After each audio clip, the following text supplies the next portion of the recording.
آقا داداش این 4 تا بچه بدبخت رو کرده. بدو امان است. اینجوری نمیتونی تو تیم ملی بری. بدو عمو جون. باری کلا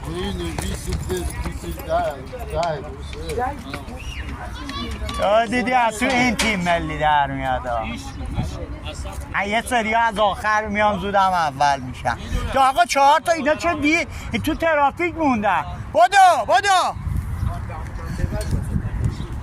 از تهران من نمیان.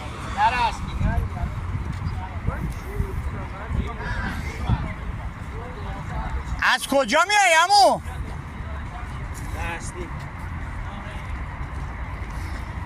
بدو عمو بدو الان من گفتم در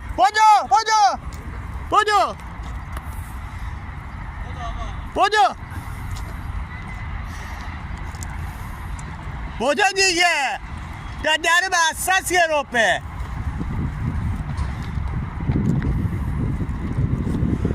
بهمن و اسفند 89 به اونور قبول نی. بدو دیگه.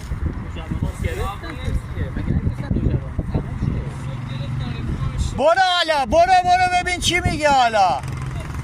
بدو نگو کجا متولد چی هستی باید که ببرتت.